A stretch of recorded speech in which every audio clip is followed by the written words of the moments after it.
little while ago, America Magazine published a survey of women's attitudes in the church, and they asked me to respond to it. So they published some of my response. I want to give now a somewhat longer response to it.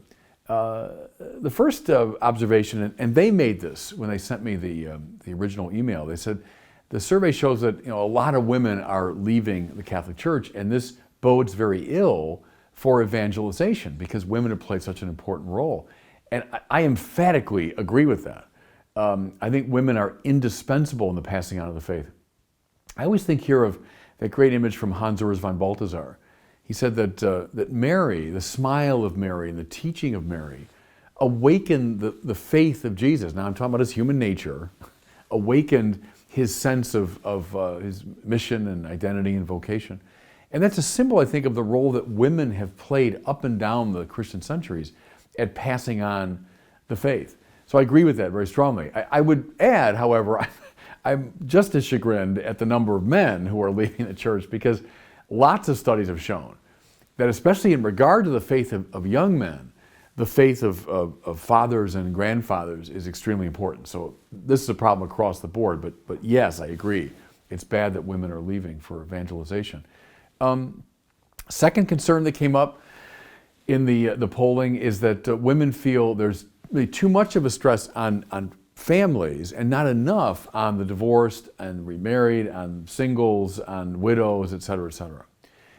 And again, here I would agree. I think parishes probably have structured their lives so much for the sake of the married and family people that a lot of groups tend to fall through the cracks.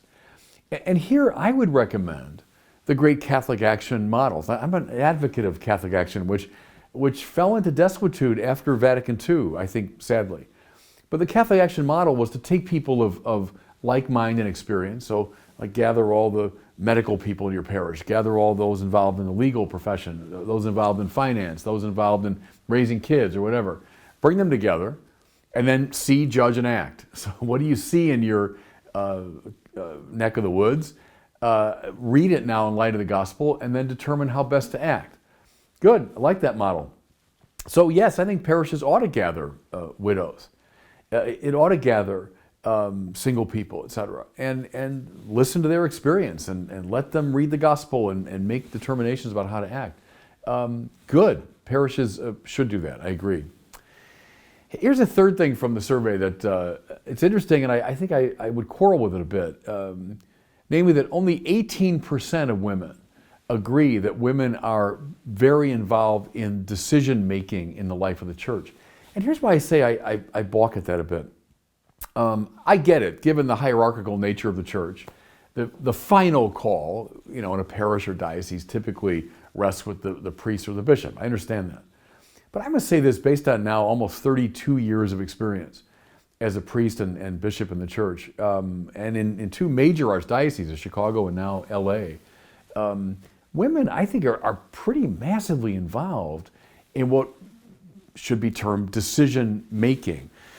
Think of parish staffs, think of parish leadership teams, think of chancery offices, are often places where women have a predominant role. And I also remembered very much an article many years ago that was published in America Magazine by Catherine Lacuna, who was a well-known theologian, died way too young.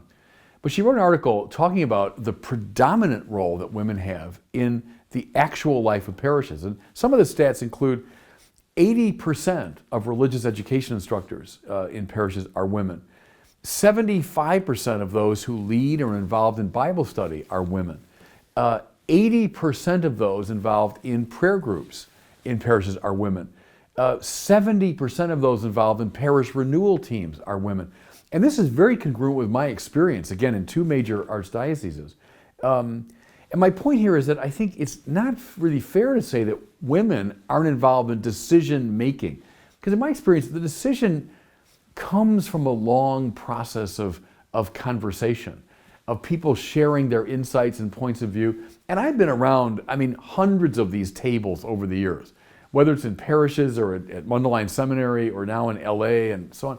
And I do think women have a pretty substantial role to play in that process. And I think that's all to the good.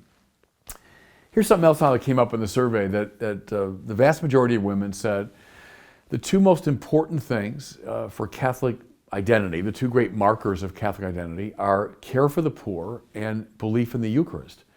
And my first reaction was, well, good, 2 out of 3 ain't bad. What I mean here is Pope Benedict XVI famously said the church does 3 essential things.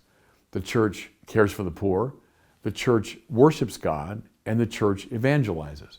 So those first 2 things, care for the poor and the Eucharist, yeah, those are the great moral outreach of the church, the great act by which God is rightly worshipped. So good, 2 out of 3 ain't bad. But I guess it chagrined me a bit that they wouldn't have seen that evangelization has just as central an importance in the life of the church, especially now when armies of young people are joining the ranks of the nuns, right? Those with no religion. So I would just hope that along with Eucharist and care for the poor, we'd see evangelization. Here's the other thing though, and this also came up in the survey. There's a cognitive dissonance here.